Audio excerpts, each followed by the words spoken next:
just how it is. So they like He does not even make it. And that'll actually probably work out because we are live. Yeah. And the ladies are going to present in a minute. So that's perfect. Burning days. So it's 6:30. Not to interrupt, but Melissa, will you call the roll? Bergstrom, Merritt, yep, Taylor, Yes. Thompson, Yes. Van Sickle. Yes. Approval of the agenda. So moved. Second. Merritt, yep, Taylor, Yes. Thompson, Yes. Van Sickle. Yes. We have celebrations, presentations, and reports. Start with the FCCLA National presentation.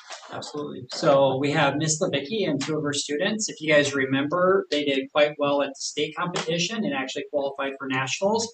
And they're coming back to discuss a little bit more about what happened in Seattle. So if you guys remember, this was our first year. We're going to our second year of FCCLA.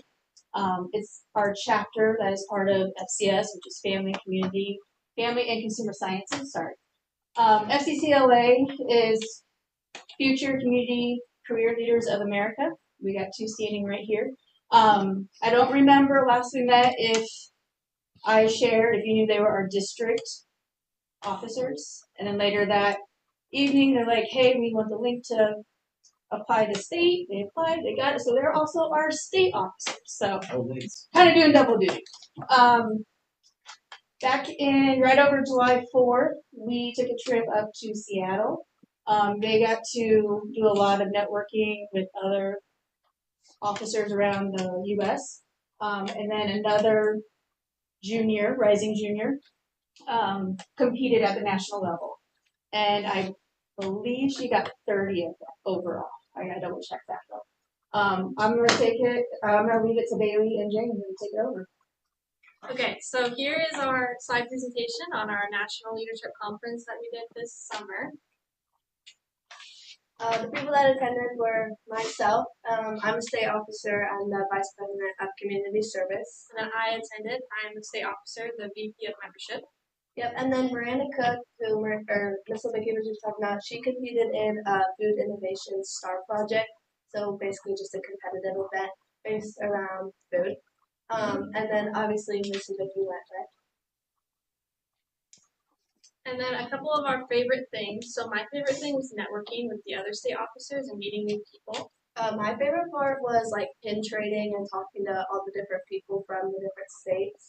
Miranda said her favorite part was meeting our friends from Hawaii and hanging out with them. And then Miss Levicki's favorite part was her advisor roundtable session, where I think you just talked to different advisors. Yep, you got some ideas from other advisors. Yes. And then what I learned on this trip at Nationals, I learned how to make myself a better leader in my community and state. We also had the chance to meet with students from other states and gain ideas to bring back to Iowa to use at our state meetings. And then my takeaway was, while attending NLC, I learned that there are so many amazing people around the world who want to make a difference. Never be afraid to approach someone you don't know, because you never know what friendships might arise, those skills you can learn in such a small amount of time. Making new friends from everywhere around the country was an experience that I will never forget. And then what Miranda learned, she said, on this trip, I was really able to see that people are friendly, and it's eye-opening to see how many people love FCCLA. Miss Levicki said, I would say the brainstorming and collaboration with other teachers, instructors, and advisors from other states was the biggest thing I took away. The dedication and talent that students have just blows me away. Being a lead consultant, I was able to see all the projects in my area, and I was quite impressed. And then me and Bailey, so we're on the state executive council, so we have a few pictures here to show what we did. So in the top corner here, that's our state executive council team. It's a team of 9 students. And then there's us at a business meeting, and then this is my networking of membership with all the different states. And then there's a picture of us, another one. And then in the middle there, our state theme this year is Reach for the Stars. we're partnering with Make-A-Wish Foundation for that. So we just have our little We made a little star. Down here, we did like a state officer networking, and we made a house out of items from our book bags with the Texas state officers. Explain that a little bit. 'Cause I heard the full story the other day. So there was like a bunch of tables, and at each table you got like a bag of I don't know, marshmallows, toothpicks, a paper plate, and they basically told us to make a house out of it. And they ran out of supplies, so our table didn't get anything. So we were like, well, we're not gonna sit here and do nothing. So we were like, let's just get creative, and we just made a house with all of our stuff from our backpacks, which was kind of cool because I don't know, we didn't have any supplies. There was like a selfie icebreaker thing that we did. So there's a picture of me and the girl that I met, and Jamie and the girl she met. A fun picture of the state officers, some more state officer photos, and then us with our Texas team in our house. And then Miranda was our food innovations finalist. So we have some pictures of her and with her project before she competed. And then this little key, these are just a couple pictures of her. And this I want one, to take pictures. we met this lady, she's from Montana. We met her while waiting for a table at Cheesecake Factory for 3 hours. So we met her and her students, and so that was just them at the conference. And they ran out of cheesecake.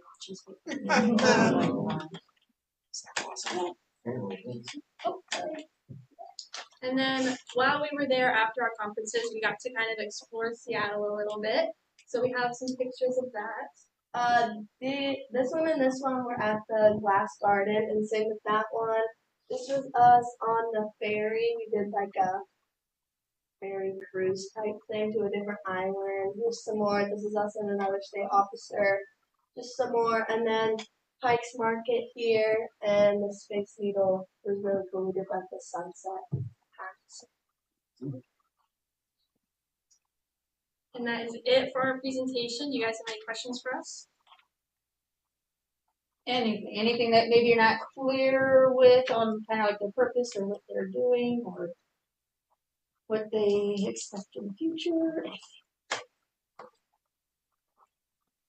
How many people competed in the same division as Miranda? I want to say just around 100 in division in level 2, and that is It would have been sophomore. sophomores and juniors. Just sophomores. Level 3 So is they have juniors 30, and seniors. They have 30 different competitive star events, and so she did food innovation, and in each different event there's 1 through 4 levels, so freshman 1 and so on. So she competed in level 2, and it was probably about 100. Level like 4 she is said. your college level. There's not many. They're trying to push it so there's more. Level 1 is your middle schoolers. So they're usually level 2 and level 3 depending if they're juniors. So Bailey, that's the leadership skills you learned there, how are you going to transfer that to the classroom here in Ogden? That's a good question. I think really just explaining to people that in FCCLA there's so many cool things that you can do, and to just take that step forward and I don't know, use your personal skills to help other people become a leader and stuff like that. I have one for you. You have 1 year under your belt. What you've learned now, how have you applied that to your life in this past 6 months or so?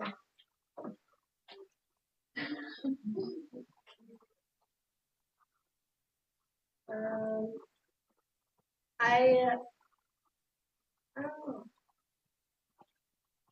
I feel like I've talked about it with a lot of people, told people about FCCLA, and they always wonder what it is, and I tell them what we've done. And as state officers, we partner with, like Jane said, Make-A-Wish, and we do a lot of stuff with kids cancer connections.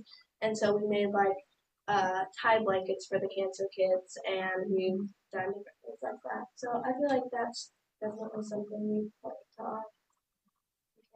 And I've noticed just in the last year alone, the awareness that they brought to the community to, like you said, peers are asking, what what is this? People in the community, what is this? And the minute they start talking about it, they're like, oh, absolutely, I would love to support you, or, you know, good luck on your competition, you know, let me know how it goes, or they like to follow on Facebook. So the awareness that they have been doing the last year, getting known, getting seen, has been tremendous, but we're not done yet. We still gotta promote and get out there and get support. Is this a common class or organization for schools around here to have, or is it? Yep, Does every school by have one? this school year, they're given a little lenient, so by March 1st, all schools that have all CTE departments have to have a CTSO, meaning CTE is your career educational technical classes, so that's business, ag, industrial tech, myself. If you have that class, you need to have a career and technical student-run organization. So ag has FFA, I have SECLA, industrial tech will have Skills USA, some will do FFA, and then business should have DECA or FBLA. If we still had hospitality tourism, that's HOSA. But that is mandatory to get Perkins funding, which is federal funding. But that is due by March 1st this year. I jumped the gun and got it a year ahead of time, so that's what I'm getting a head start. So yeah. We know like Boone has a FCCLA and they have a student. Is she a middle schooler? She was a freshman. She's a freshman. She attended the National Leadership Conference, so we saw her. And we should also say there was 8,000 kids there, which was really cool. Yeah, over 8,000 kids. So that was it was really cool. Yeah, Boone, I think don't quote me on it, but I think she got 4th overall in her division. She got gold. She's like 1 away, I think, from actually placing. Yeah, she was top. Yeah, she was up there, and she did a 1920s period piece that she sewn all herself. It was pretty remarkable. And then I think you don't know this yet, but we're talking about Boone County. It'd be Madrid, Boone, and us so far. Getting together and doing some kind of a community service project. My only suggestion was let's kind of read the community and the market and see what is needed out there. The only thing we could come up with is go pick up litter at ledges, which is not a bad thing, but I feel like we could do more. I feel like there's a greater need out there for something. I just haven't figured out what yet. But that's going to be one of our community service projects. Thank you. Thank you. Thanks, thank you. Thanks for having us.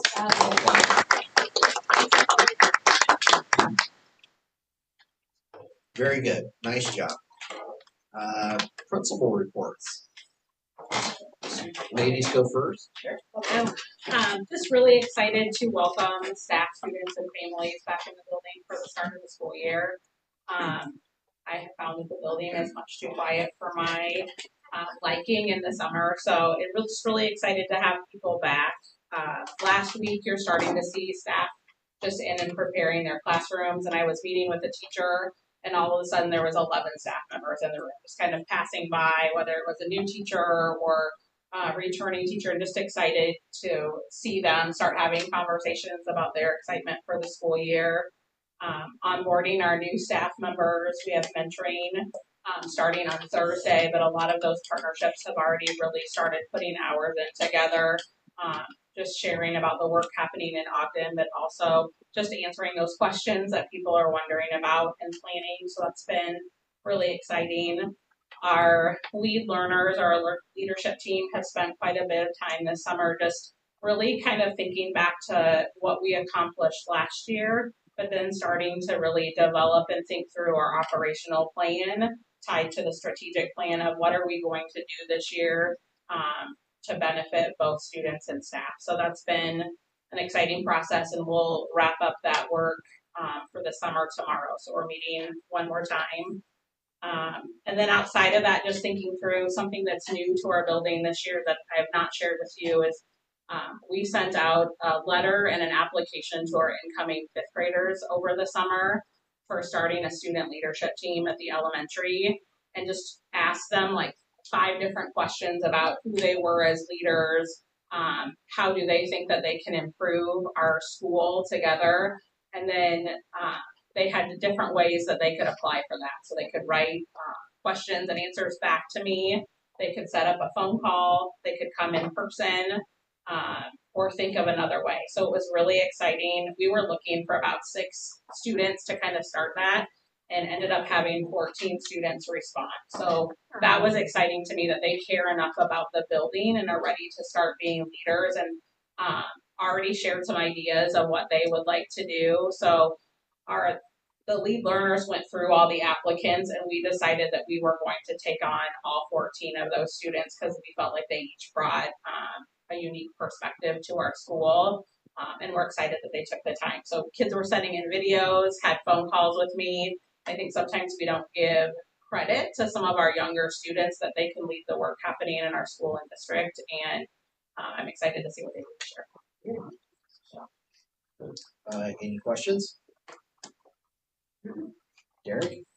I'm glad you didn't make me do a principal report last meeting because I think I was 3 days on the job at the time, and I'm not sure exactly what I would have said at that point.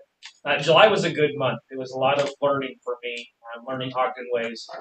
Mr. Heyer, Amy, Christine, Melissa have been helpful in answering my questions, and I'm sure I've had numerous questions, but they've been really patient with me. Just trying to learn from them, learning through handbooks. I was able to have my first ILT meeting in mid-July, which was more informative for me probably than it was for the teachers that were involved. I was able to give perspective in terms of what their opinions were on what Ogden Middle School High School needs. Put a little bit of context to stuff that I had been reading in handbooks. August 1st comes pretty quickly, and July flew by, and our secretary started. Shay Jones, our dean of students, started on August 1st. And it was nice to have other people in the office.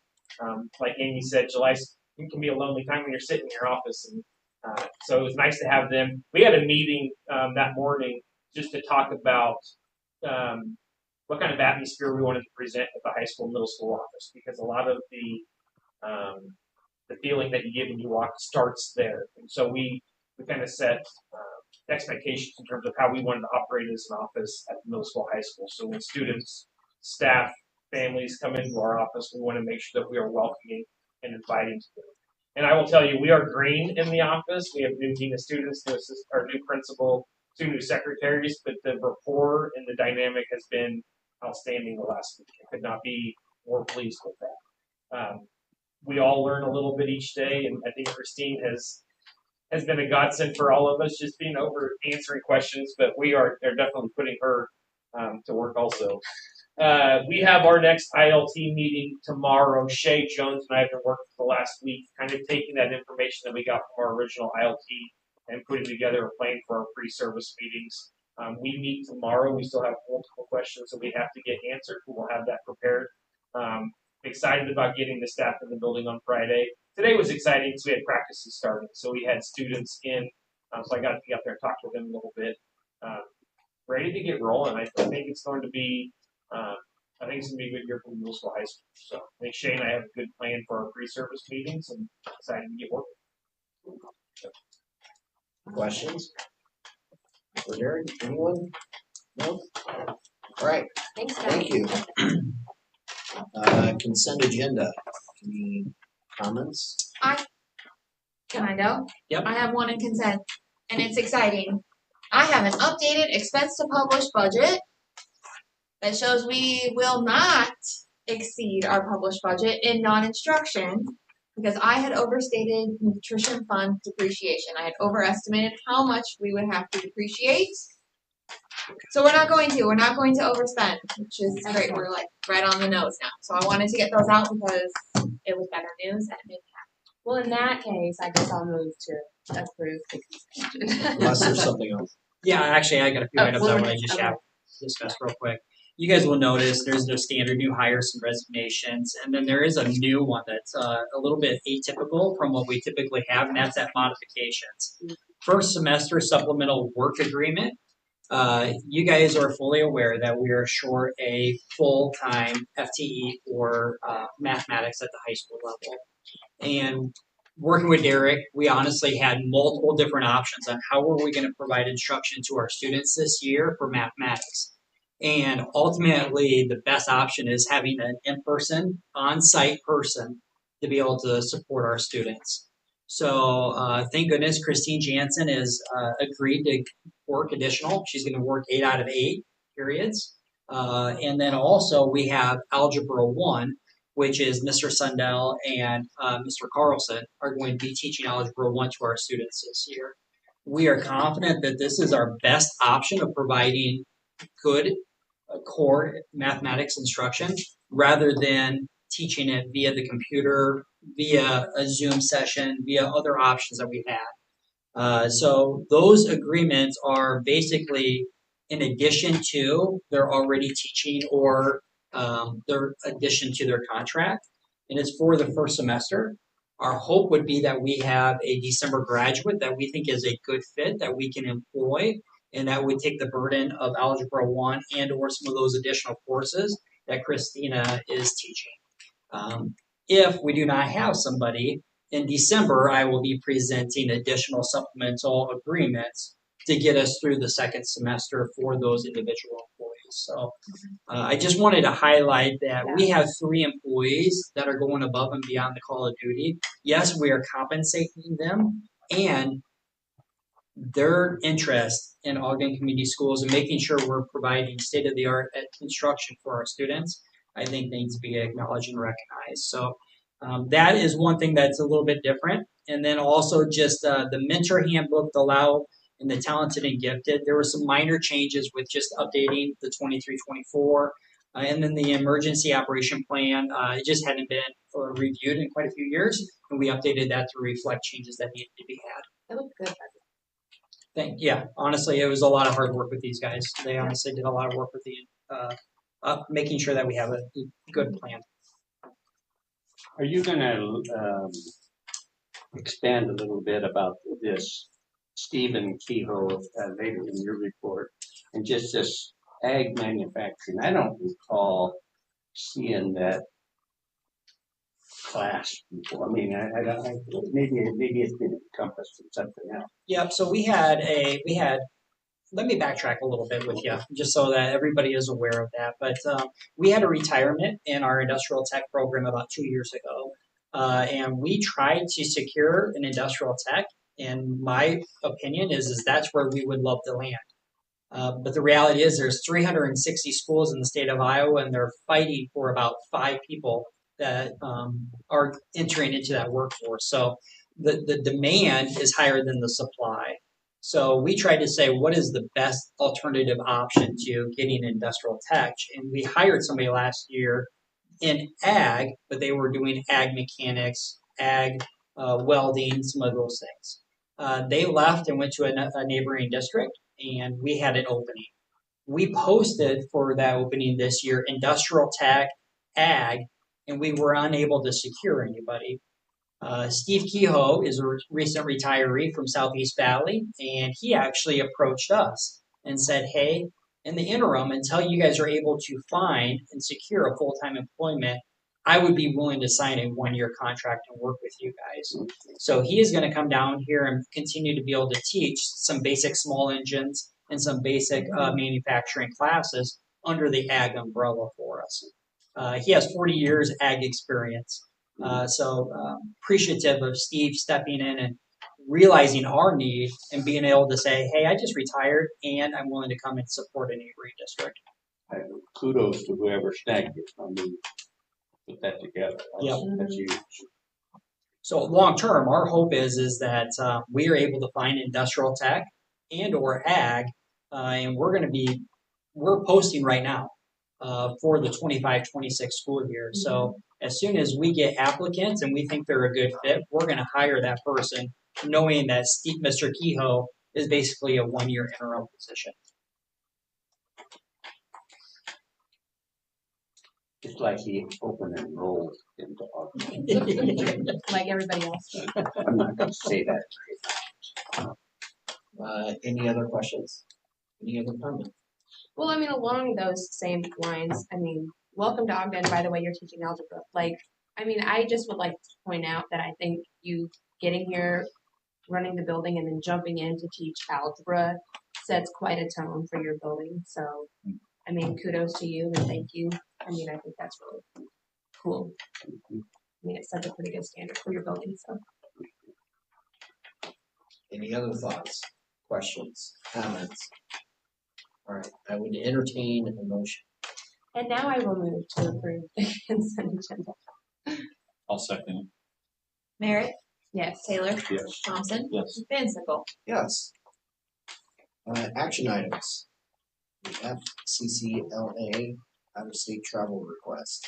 Your turn again, ladies. Yeah, so honestly, we have board policy and it says just about field trips and out-of-state travel. And they are here tonight with their leadership positions. They have the opportunity to travel out of state for some additional, some professional development for you guys. Okay, so what's the October 24th, 27th? Yeah, October 24th to the 27th.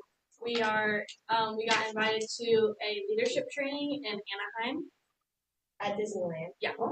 Yeah, so it's basically we get 2 half days. The first day we have half a day of leadership, skill learning type deal. So we learn about how the Disney cast members get through their day. If you know anything about Walt Disney and the way he runs the business and his leadership, it's outstanding. It's up there with like Rockefeller and Ford. So, and I teach it in my life management class. So the fact that they got invited to this, it's only 250 people that get to go to Anaheim. I mean, I think it's like I'm excited to go if we can go to see it actually in person. And then the second day is a half day of like their teamwork. Teaching type of Then stuff. will you get the call? Yeah. The second Okay. Yeah. And they do get a stipend back, so registration is a little steep. It's $510 per person, but they get $500 back. And if you haven't, once we register and get all that, so you might be seeing, if we can go, you'll be seeing a check for $1,000 to reimburse. So basically, their registration is pretty much paid for. You just pay for them. And then like the airline tickets and all that. What dates were? What was it again? October 24th to the 27th. This Very good. So will you be leaving Wednesday night? Or do you know? we don't know yet. Yeah. Tickets are Probably wherever I can find the best, cheapest airline. yes. The total number that are going would be. Yep, just us. Yeah. The total cost, well, Well, so last year I put in for Perkins. I couldn't use it because the Perkins that we did get went towards my bellies and babies for child development. So that's why we fundraised for the Seattle trip. This year I put in for Perkins and RPP funds to cover this trip, an advisor trip I have in January, and potentially if we do nationals next year. And I haven't personally seen it, but Josh, did you say you There's a saw line it? item in Perkins to be able to support some of this additional training. And did you have a rough number of what that would be?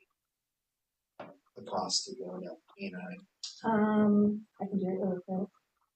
170 times 4 is what? 60. Plus another Okay. 500. 12 or 11? And then what airline tickets would be? 2,000, 3,000? Maybe? 3,000. Let's go. All right. So did you say you needed one more chaperone? Weather would probably be pretty nice. You just start getting cool I here and then you go there. And feel pretty good. It'll be Halloween. Yeah. Oh, yeah. Fun. Any questions? Any comments? Any motions? I'll make the motion to approve this leadership conference trip. okay, Merritt.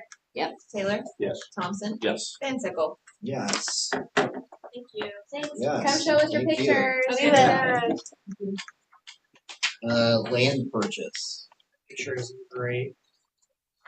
So I apologize for the picture, but I'll give that to you. It's a plot plan. So David Ballenbaugh and Jasmine Lee approached the school district back in February about inquiring if we were interested in purchasing a portion or all of the land that is on the southeast corner of our middle school, high school property. So that would be over in this location here. It's about 7.5, 8 acres. Based off of the information, I wanted to take advantage. I think that there was an opportunity there for the possibility, and we don't know what that possibility is, but if you don't purchase the land now and it's all of a sudden developed, I don't want to have a what if, 10, 20 years from now. But with that, we wanted to make sure that we were fiscally responsible. And you guys are aware that we have different pots of money. So there's the general budget, there's SAVE, there's PEPAL, all those things, and Melissa could elaborate on that. Based off of what we felt comfortable in that SAVE, we were able to have an initial agreement to purchase a portion of that land. The plot plan that you guys have in front of you, ultimately, he broke that up into 6 ultimate plots or I guess, yeah, they're lots, for better words. And lot outlet A, which you can see is kind of that L shape, is the one that ultimately we would be interested in. You guys have a proposal for tonight. It would be paid out of our SAVE, so that is the 1 cent sales tax, and we're in a good position to be able to afford purchasing that 2.5 acres. That connects all the way over to Southwest 4th Street. That is correct. Yep. And I work with the city. That right now there is some storage units, and then it actually kind of is a gravel road that ultimately ends, and it's just grass. They said if and when we ever needed that for access point, they would certainly accommodate and bring that gravel all the way down to our new entrance. So I did confirm that with the city manager and the mayor. So the main reason we would spend the money would be what? What is the, just so, I kind of know, but I think maybe others would like to know. What do you hope to gain with this? I think it allows us for future possibilities. And I'm going to, I don't think there is a plan in place right now, Earl, but he was going to be developing that land. And it was ultimately going to, if we didn't purchase it, we wouldn't have had that possibility. I do think that clearly it's going to give us a secondary safety route to our property. If you guys notice there, that L portion, which would be the southern portion connecting close to Highway 30, that is going to allow us a secondary route to our property. And I think that's really imperative right now that we have other options to be able to get into our current location.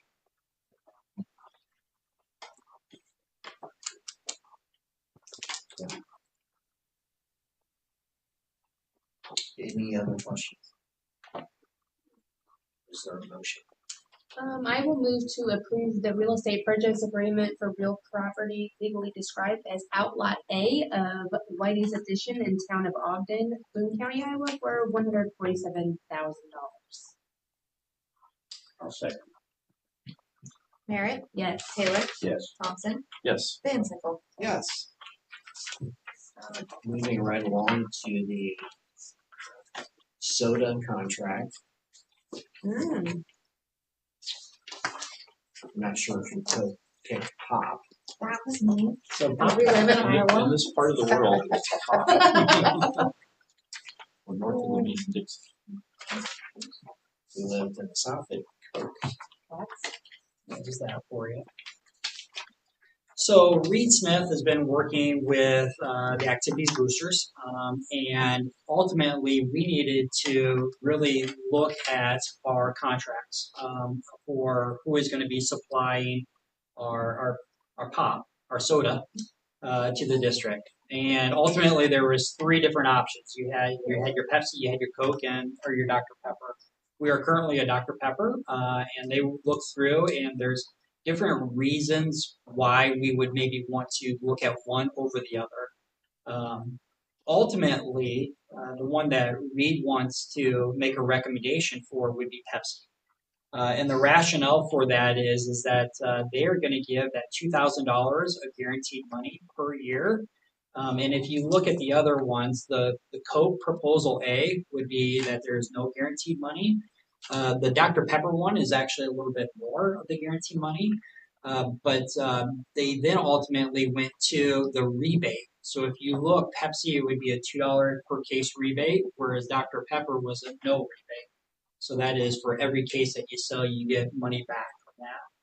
They like the fact that there is that guaranteed money with Pepsi, and to be also, they are just confident based off their years' experience working in the concessions that they are going to be able to sell more product. So they truly feel that the supply, the amount that's going to be going out the door, is going to possibly be able to, I guess, improve or do better than what the Coca-Cola product.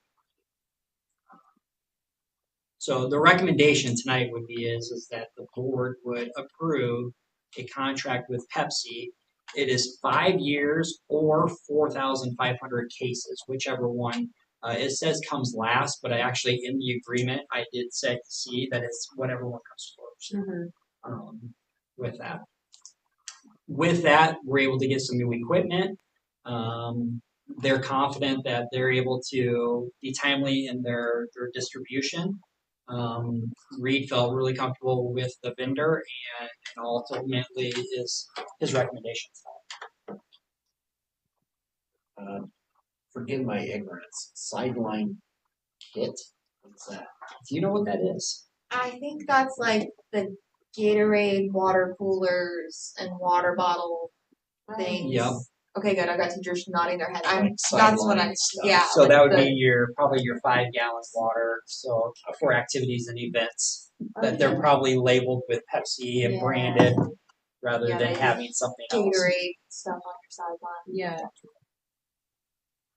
We did confirm too that if we went with Pepsi, we would have the Coke machine removed from the elementary and replaced so that we're a one top district and that it's a serviced machine as well. Is that a deal breaker? Is there a deal breaker over there?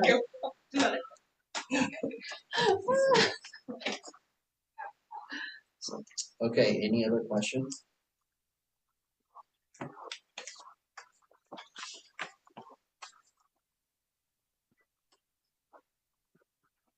Seems like they got the Ogden athletic boosters that signed off as well. For their peers. So have Amy Yeah. together with this. So Amy's been working with Reed. Ultimately, again, the reason for the Pepsi would be is the guaranteed revenue and then also the popularity of the Pepsi product over others. They just really feel that they're going to be able to turn more product, which will be more revenue for them. Sounds good to me. any other question? Motion? Yeah, I'll move to approve a 5-year pop contract with Pepsi. I will second it. Merritt?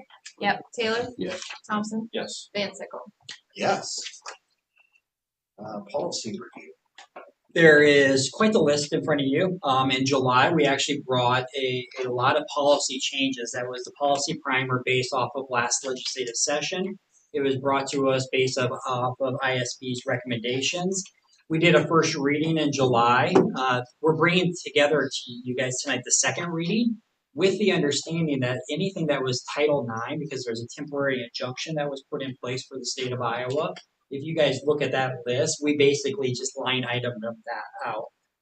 We are not moving forward with those recommendations because of the injunction. So really the policy revisions is just everything that was first reading with the exception that we remove the Title IX ones. Any questions? Any motions? I'll make a motion to approve the second readings of all of these policies listed. This is second and final. The second. Yes. A second. Merritt? Yeah. Taylor? Yes. Thompson? Yes. Van Sickle. Yes. You didn't want to read all those. I really did.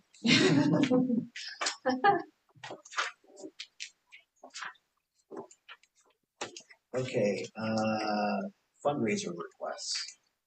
Absolutely. So we actually have a board policy at 704.6, and it says that fundraisers need to be approved by the board. So I don't know if this has been in the past. I know last year we did not. So I requested all of our employees to put forth what fundraisers they would be doing during the entire school year, with the hope that you guys would be able to approve one batch. And if there are other things that come up, we will just bring those to you as needed.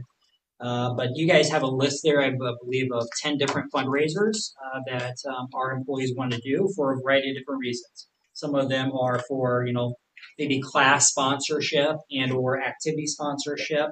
But you guys can see on that summary kind of the organization, kind of the description or the main theme of why they are doing the fundraiser, the vendor that they're using, and the percent profit that they're ultimately going to be making.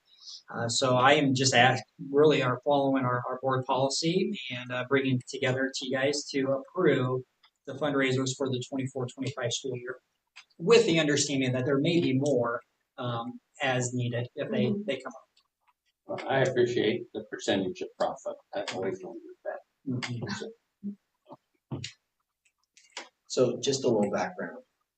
There for a while, there was no board oversight. And it was kind of a wild west. That's what I thought. To fundraising. So we thought that, if there was a little bit of a board oversight, that might get reined in a little bit. So that was the idea. So. We have a very caring and supportive community. I think that is very clear, and we just need to be cognizant of what we are asking from our community. So I think that this is good to get back to following what our board policies say, and that's what we're trying to do tonight. Any other questions? Comments? Motion.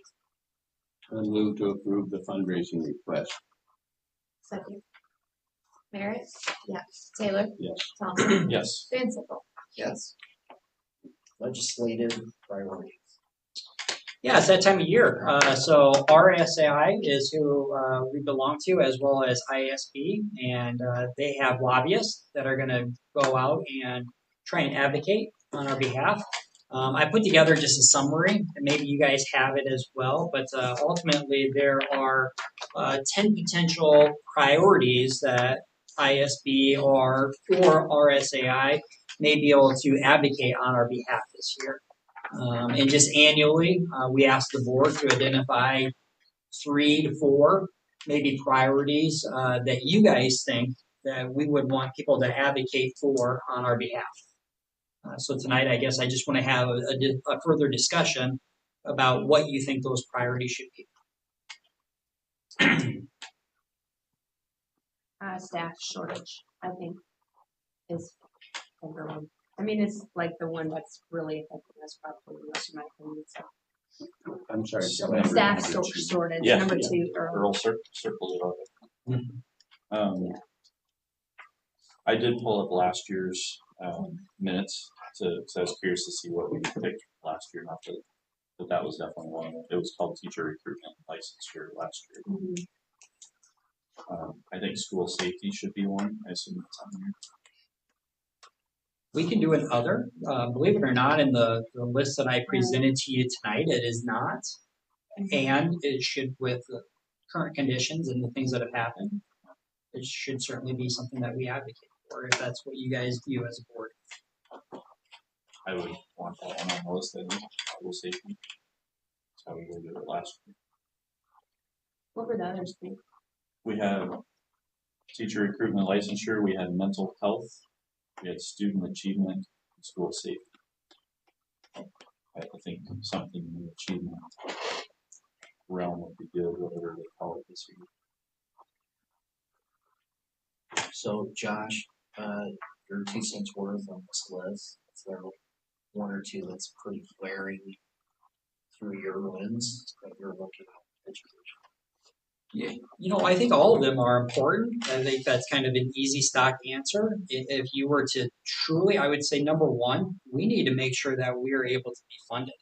So state supplemental aid, we have been underfunded for a number of years. I was gonna say, I know it's not glamorous, but we really need to advocate. We've for never, in the 8 years that I've been here, we've never had an SSA increase over 3%. And they used to be 4 to 10s. and we just don't see that level of increase each year. And we could really benefit from that because that does help lead to teacher retention and recruitment by having adequate funding to support them.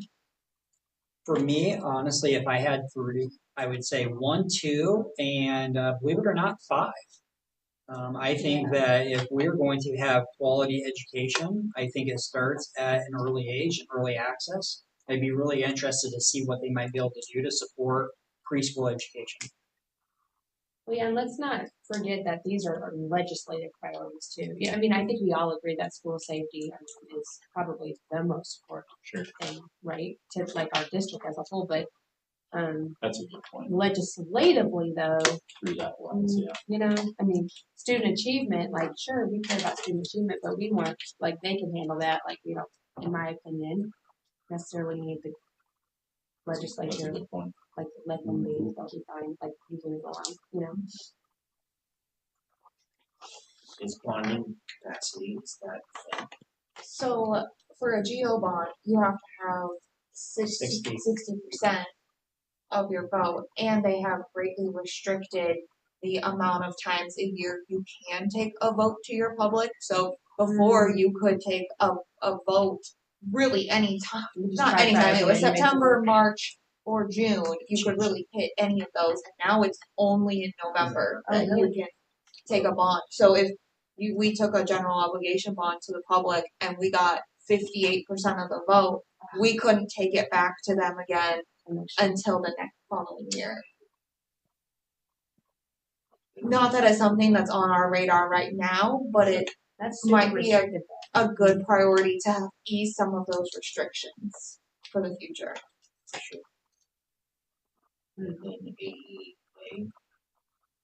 Service and support. I think that last legislative session there was a significant change with AEA. I don't anticipate that going or changing. So I'm not sure what the legislative priority would be, except for them advocating to maybe reverse some of the decisions that they made. I don't know. How badly affected, if at all, are we?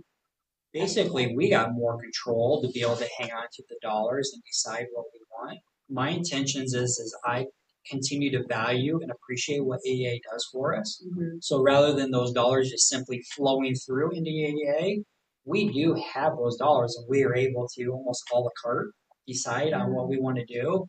And I intend on utilizing those dollars to their fullest. Is that it? I mean, I think the understanding like before they did it was that it probably wouldn't be as cost effective. Like, are you finding that to be the case, or is it playing out better maybe than we feared? I think it's too early to make that answer. The one thing that I would say is that sometimes the small school districts in an AEA are subsidized off of large districts. Yeah. And now we are truly only getting the dollars that we were our flow through. Mm-hmm. So if we have high level of special education needs, we're going to be billed them because other people aren't subsidizing ours. It used to be we're going to throw everything into one pot of money, and we're going to be able to access those services as much as we want. So I don't know how the changes are. I think it's kind of this wait and see for a year. But Amy and I were actually on a teleconference the other day with AEA, and they said, hey, based off of the amount of money that you guys have, this is the amount of times that we're able to provide support. That's going to be a culture shock for our system, rather than simply, yes, I need you and you're going to be there. We're going to have to be really intentional with the times that we bring those folks in to be able to support us. So 1, 2, 5.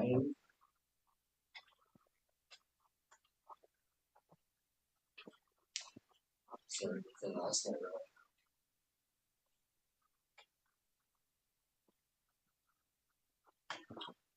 When they talk about sharing incentives, was the efficiencies, that would be sharing with another district primarily. I mean, just different ways to financially reward those who do it. Is that correct? There's been conversations. So the max that you can do operational sharing in the state is 21 FTEs. So you can share, we share Christine with United. So we get an additional weighting of 4 additional students for that. So it's a win-win all the way around. Almost it's a cost neutral position. Start to look at that. They have considered and be able to say people are maximizing that operational share and they're hitting up against the ceiling of that 21. They've had conversations about do they increase that so that it might get up to 28 to 30 so that districts that want to do the operational share are finding that win-win. We're getting a service, another neighboring district is getting a service, and we're getting additional funding to be able to support that position. So I think that may be what they're talking about with sharing incentive. How do we try and maybe increase that ceiling a little bit?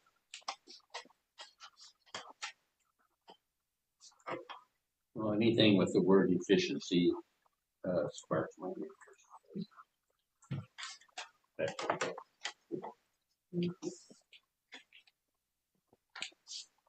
What you think, Pete? I'm on board with 1, 2, and 5. If somebody wanted to throw out another one, I'd be up for that as well. And there can always be another write-in too. You know, so you guys did talk about last year, student achievement and school safety. If that's something that is still really relevant to you, and not only locally, but you want it to be across the state that somebody's advocating for that, that could certainly be a priority.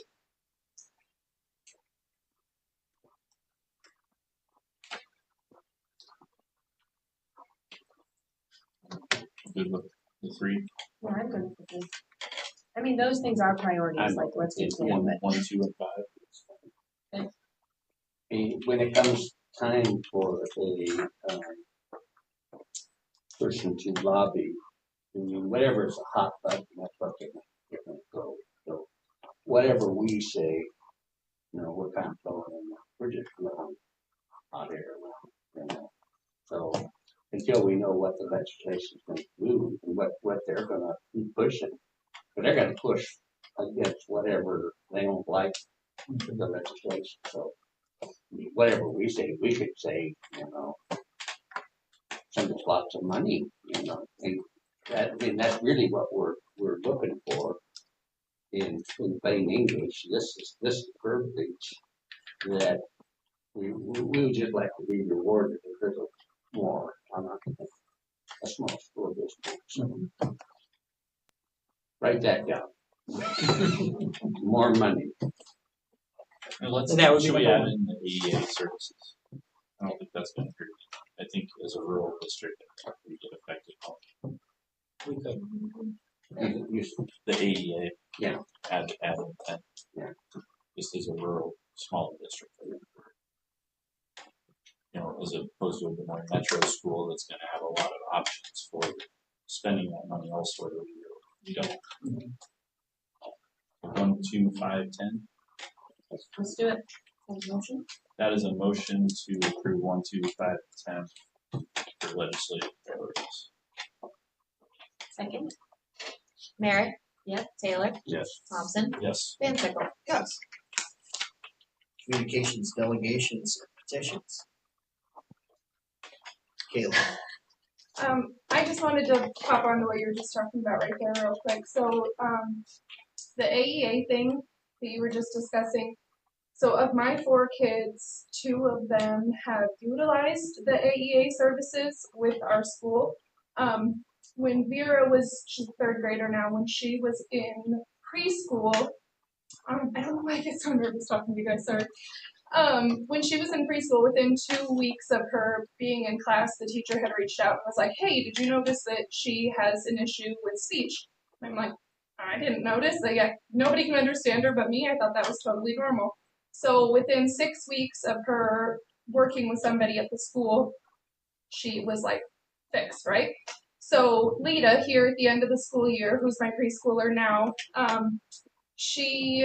we were looking into getting services with her through the school, which we are going to be this fall. But over the summer, I reached out to ChildServe, who's our local area over in Ames. And we were able to get in with them after 4 weeks of waiting. She got approved, and that was on June 6th. We were approved, and we are still just sitting here waiting to see if she can get in to get, and that's with me paying out of pocket to have them helping us. So having it at the school so that the kids can have access, and that's just for speech therapy. And I mean, imagine if it was even more serious, like the help's just not there. So funding for it's really important.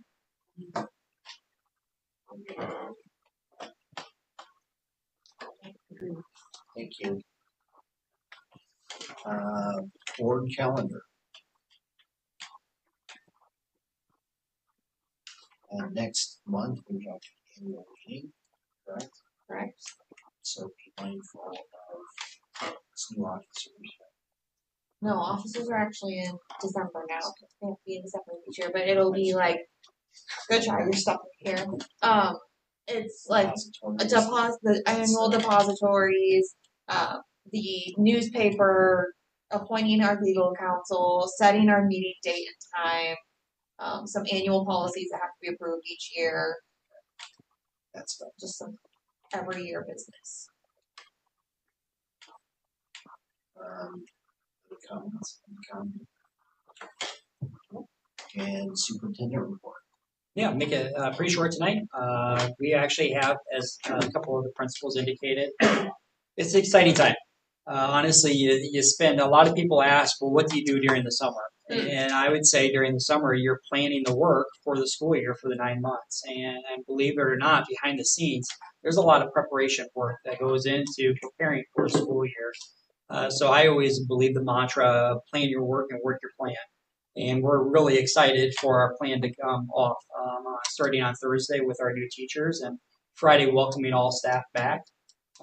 First day of school would be Friday the 23rd, so it is quickly approaching us. We're excited to have staff, students, as well as our families part of the 24-25 school year. And then just a summary here. We did go to SAI last week as an administrative team. That is School Administrators of Iowa, as kind of a kickoff for the start of the school year. And the themes that we constantly heard, either through the keynote sessions or the breakout sessions, was about if you are going to be a successful school, your foundational core is all about relationships and culture and believing in kids. And it just is reaffirming when you go to a conference, you're sitting around with 2,000, administrators, all schools across the state. And I am just confident that we have an operational plan, a strategic plan that is hitting the right measures with our desired daily experiences and those things. The key is how do we make that come to light? And again, I got 2 people over there with their leadership teams that are going to invest a lot of time and energy in making sure that those plans come to life this year. So I'm excited for the kickoff, honestly. That's it. Pretty simple. All right. So I guess it's time to adjourn. I will move to adjourn. I'll second. Merritt? Yep. Taylor? Yes. Thompson? Yes. Manson? Yes. I have a question. Fire away. So everybody comes back. Everything. So I think new teachers just on their And well, they'll be with a mentor. So we have all the teachers assigned to a mentor. Yeah. Yeah.